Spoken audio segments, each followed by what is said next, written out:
guys, Mixed Media Girl here. Today I'm doing an acrylic pour on a vase from start to finish, including sealing the vase. I'm using Mixed Media Girl pouring paints. The colors I'm using are white, black, smoke gray, Caribbean teal, and turquoise. And I am using enough paint to cover both the canvas and the vase. This is a 10 by 10 inch canvas.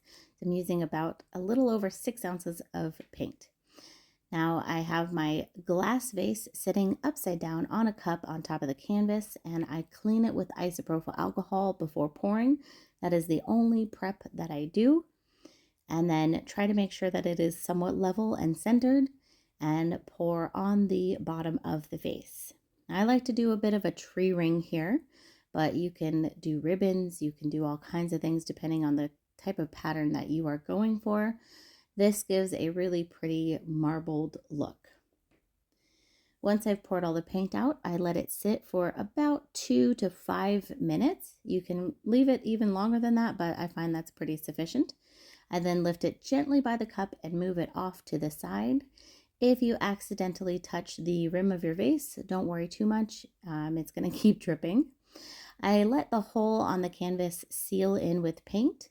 That way the dry canvas doesn't stop the paint from moving. And then I tilt it generally towards the corners, then back to the middle, then towards the corner, back to the middle, and this will maintain that pattern.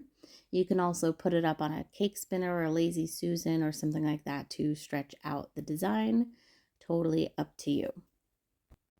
So tilt it however you'd like, stretch out the parts that you like, run off the parts that you don't like, and just have fun with it. And that paint that's on the table, you can even reuse that if you'd like. So here's how the canvas looks dry. I love, love, love the pattern that the vase makes on here. And generally, I will just seal this with Rust-Oleum Crystal Clear Enamel Spray. And this is the vase dry, but not sealed. At this point, the paint's pretty easy to chip off, and you definitely wouldn't want to wash it. So I like to seal my vases with resin, which makes it very, very durable. So to seal with resin, I like to use a cup turner. You can see I've got a piece of plastic under here to catch any drips. And I'm using Mixed Media Girl Artist Resin. This is a 2-part resin. You mix it equal parts A and B. It's food safe, UV protectant, heat safe, etc. And what I'm doing is just putting a little bit on the vase at a time and then spreading that out.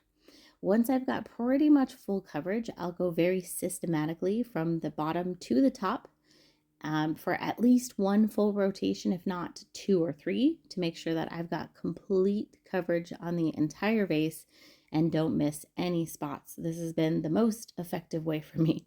Then I make sure I cover the bottom and then also the rim along the top. Now, I am not worried about getting resin inside the vase, and I think it's actually even better if it does get a little bit inside the rim to fully seal in that paint. You don't want any part of the paint available to touch water or anything like that, so this will make it really protected. Once it's covered, I use a torch to get rid of the air bubbles, and then I let it spin overnight, generally for about 24 hours. And this is how the vase looks complete. So it looks like glass. It's very, very shiny, very durable. And I think this is just plain gorgeous. So hope you guys enjoy this. Thank you so much for watching. I'll see you all next time.